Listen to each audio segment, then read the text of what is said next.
Imagine que temos aqui um precipício e sobre ele um precipício de 50 metros de altura e sobre ele um carro que está na iminência de cair vindo da esquerda para a direita com velocidade horizontal de 5 metros por segundo. O que nos interessa neste momento é verificar o caminho percorrido por este carro ao cair nesse precipício, um problema bastante dramático. Para iniciar, vamos colocar algumas referências. Eu vou colocar aqui o eixo x e vou colocar aqui o eixo y para servir de referência. Vamos considerar que no eixo x aqui é o nível do mar, então, no eixo y, neste ponto, nós temos o 50, que é a altura do precipício. Vamos considerar que na direção aqui da borda do precipício, no eixo x, nós temos 10, por exemplo. Então, neste ponto aqui, nós temos 10 na abscissa, 50 na ordenada. O carro está neste ponto na iminência de cair. Vamos iniciar a nossa observação aqui. Então, vamos dizer que neste ponto aqui, o tempo indicado por t é zero. Eu estou começando a minha observação neste momento, em que o carro está na iminência de cair. A pergunta é o que acontece quando este carro cair pelo precipício. É um problema de física, mas não é para a física que nós vamos olhar agora. Nós vamos olhar para o tratamento das equações que aparecem por aqui. Para compreender a física, eu sugiro que você procure estudar e assistir os vídeos sobre cinemática para analisar este movimento. Bem, aqui nós podemos verificar que o x é uma função do tempo. O carro está andando da esquerda para a direita, mesmo caindo, ele vai continuar, de alguma maneira, se deslocando na direção horizontal. O x é uma função do tempo, x depende do tempo, e a equação que determina isso é, a partir do ponto inicial em x, com a abscissa 10, mais ele vai andando com velocidade de 5 metros por segundo da esquerda para a direita, vezes o tempo. A distância percorrida é velocidade vezes o tempo. Então, aqui eu tenho a equação que determina x em função do tempo. Observe que estamos considerando que não há outras forças interferindo no movimento da componente horizontal do automóvel. Podemos supor, inclusive, que seja uma situação de vácuo. E aqui nós temos o t, o tempo, como um parâmetro para determinar x, ou para equacionar x. Este parâmetro não precisaria ser o tempo é neste problema, pode ser qualquer outra grandeza. Vamos estudar o y como função do tempo. Y depende do tempo, e aqui você teria uma equação daquelas que na física são bem trabalhadas e justificadas, mas vamos aqui analisá-la mais diretamente.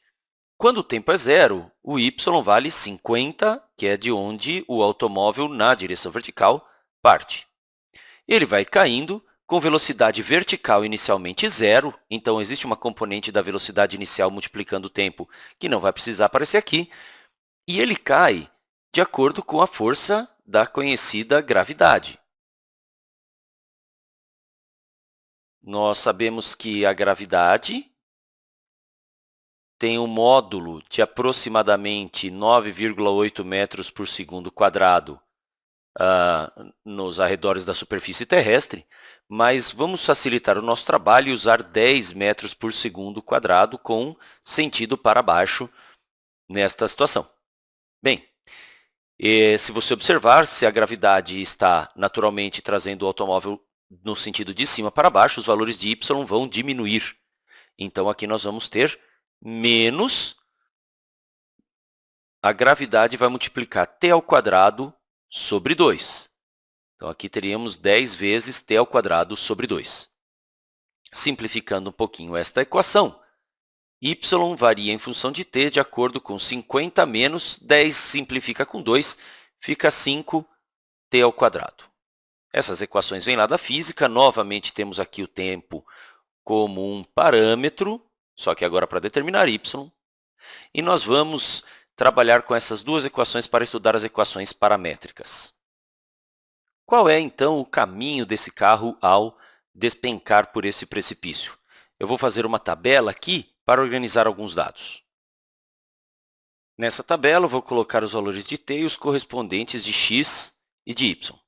Vamos iniciar quando t vale 0, 0 segundo.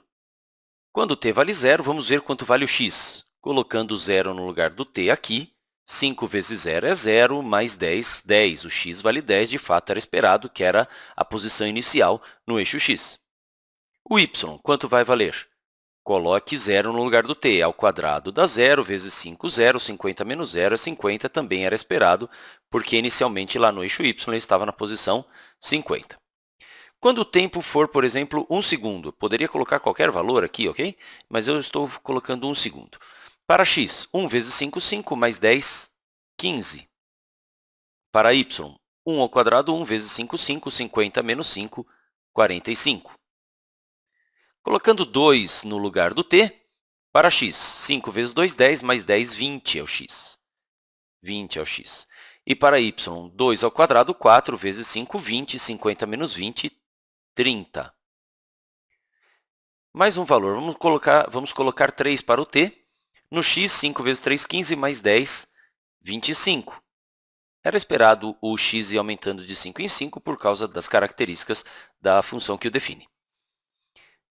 Para o y, 3 ao quadrado, 9 vezes 5, 45. 50 menos 45 dá 5. Veja que o y está diminuindo conforme eu vou aumentando o tempo.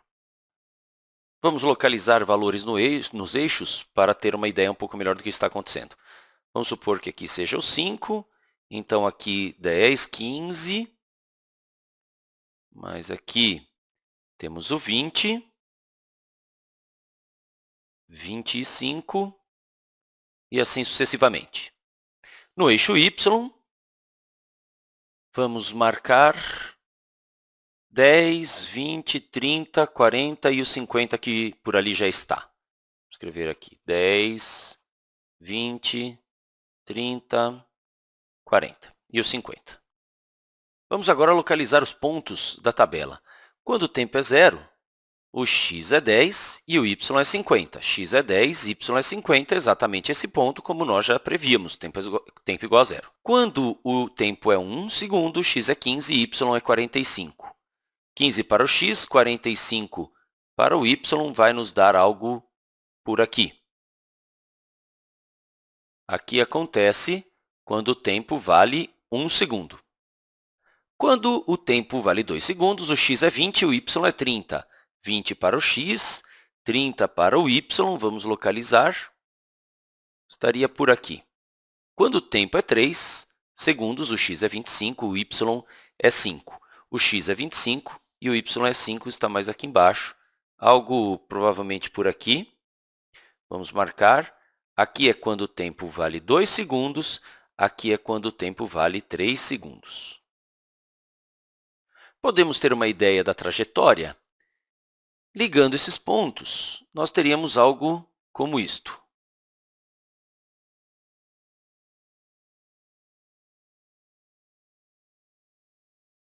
Se você observar bem, isto aqui é um trecho de uma meia parábola. E, na verdade, para desenhar este trecho desta parábola, nós podemos fazer sem usar a variável t, o parâmetro t. Entretanto, há uma coisa bastante interessante nas equações paramétricas quando nós estamos desenhando. Nós sabemos que a sequência dos pontos foi esta. O primeiro ponto quando o tempo era 0 aqui, o próximo quando o tempo era 1 aqui, tempo igual a 2 aqui e assim por diante. Então, nós podemos, inclusive, marcar umas setas indicando qual é o caminho percorrido. Não só o formato do caminho, mas qual é o sentido e por onde o carro estaria passando nessa suposta queda. Observe que quando o tempo vai aumentando, o carro vai indo nesta direção e nesse sentido. Igualmente importante é que, usando as equações paramétricas, nós sabemos exatamente onde o carro está para cada valor do tempo, para cada tempo. Se eu quiser saber exatamente onde o carro está quando o tempo vale 1,2 segundos, basta substituir nas equações e eu sei exatamente onde ele está no momento 1,2 segundos.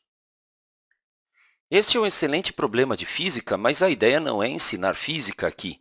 A ideia é mostrar para você a aplicação e a importância de saber trabalhar com as equações paramétricas. Estas duas aqui, esta aqui e esta aqui, Na verdade, a outra também é que esta está simplificada.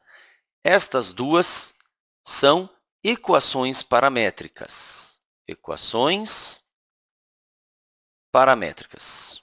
Elas têm um parâmetro. Poderíamos ter outras equações. Temos x de t, y de t, poderíamos ter z de t, w de t, dependendo da situação, naturalmente. Com elas, nós podemos obter x e y a partir de um terceiro parâmetro, chamado, neste caso, de t. Este problema não é tão complicado, mas em problemas mais complicados, especialmente da física, mas não só na física, nós podemos ter várias equações paramétricas envolvidas. E, trabalhando da forma de equações paramétricas, nós temos muito mais facilidade para lidar com uma situação mais complexa. Bem, você pode até se perguntar por que, tendo o x e o y que poderiam ser relacionados entre si, sem a necessidade de um terceiro parâmetro, por que introduzir um terceiro parâmetro?